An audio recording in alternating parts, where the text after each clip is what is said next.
When I go to Starbucks, I like to order a venti caramel frappuccino, light, blended, half calf, extra whip, extra caramel. It is clear we are living in an era of personalization. So, why can't the time also be now that we can personalize our diets? Today, we rely on general dietary recommendations designed for everyone in the population. And we've also been handed millions of different messages. We all remember the food pyramid that evolved into the exercising man on the food pyramid, and now to my plate. It's clear that a diet for everyone in the population is not ideal. Let me give you an example of hypertension and salt. The truth is, it's actually only a relatively small percentage of us that will actually develop hypertension with high salt in our diets. For the rest of us, there'll be no effect. And for some of us, a low-salt diet can actually have negative health effects. Not only can this be dangerous, but it's quite confusing. How many of us have experienced conflicting dietary recommendations in our lifetime? The ideas of the stories of margarine, milk, low-fat milk, meat, bread, certain vitamins all come to mind. The truth is, when it comes to diet, individuality really matters. But we don't quite yet know what the best diet for each one of us is in order for us to live our most optimal lives. This is where the field of metabolomics comes in. Metabolomics is the study of the chemical fingerprint that our biological processes leave behind. It's essentially the study of all the small molecules in a living system at any one time. But metabolomics is not where it starts. Following the central dogma of biology, we start with genomics, which is essentially the study of all the genes in our DNA. Next, we have transcriptomics, which is the study of all the messenger RNAs that relay the message in our DNA codes. Next comes proteomics, which is the study of all the proteins that our DNA codes tell us to produce.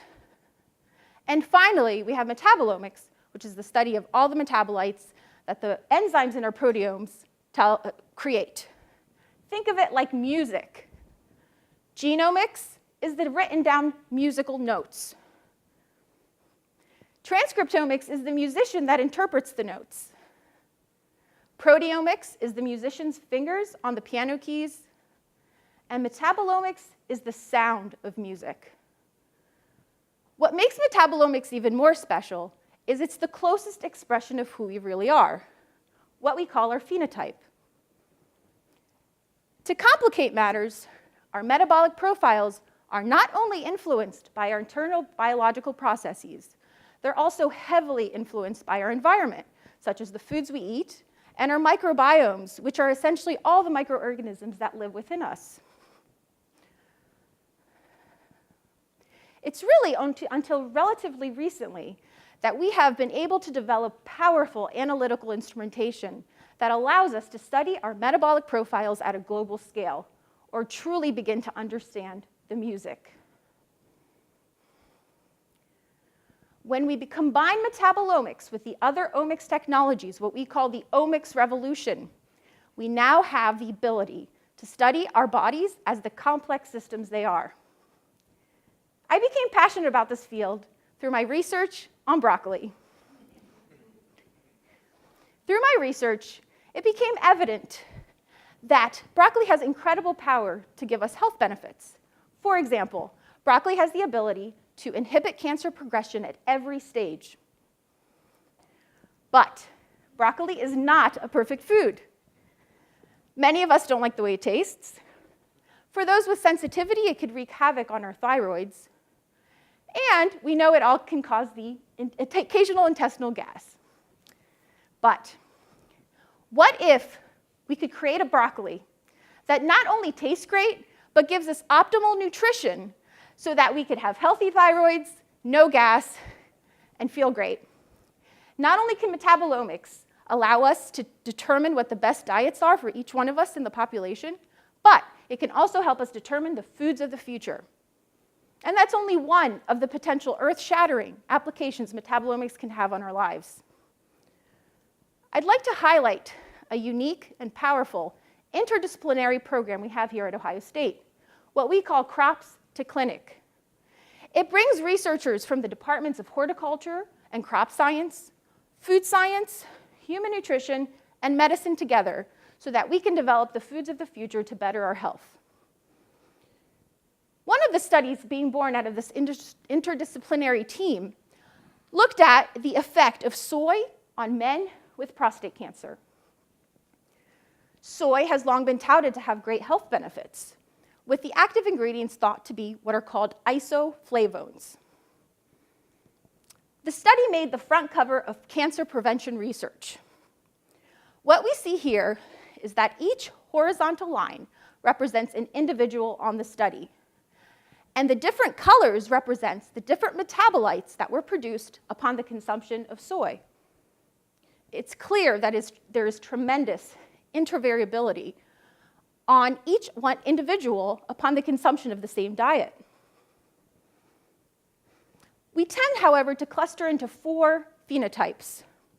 As isoflavones are metabolized within our bodies, some of us can only produce the metabolite equal, which has been linked to breast cancer prevention. Others can only produce the metabolite ODMA, which the lack thereof has been linked to obesity.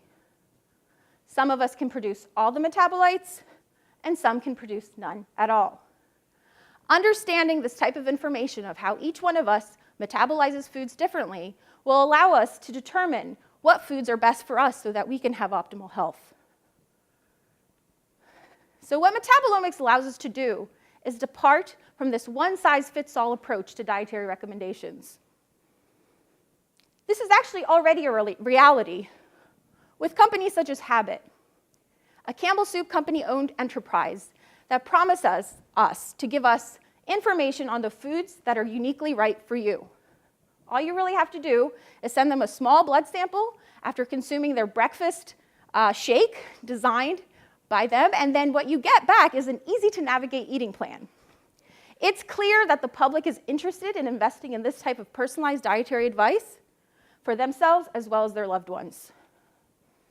But the truth is, we're not quite there yet to be able to tell what the best diets are for each one of us. That's why we have to continue to invest in metabolomics research and its integration with other omics technologies. The best way to a healthier, more energized version of ourselves is to start by understanding our body's fundamental needs and then eating the foods and diets our bodies ask for. So there will come a day when our own bodies can order that venti caramel frappuccino, light, blended, half calf, half extra whip, extra caramel, so that we can live our most optimal lives. Thank you.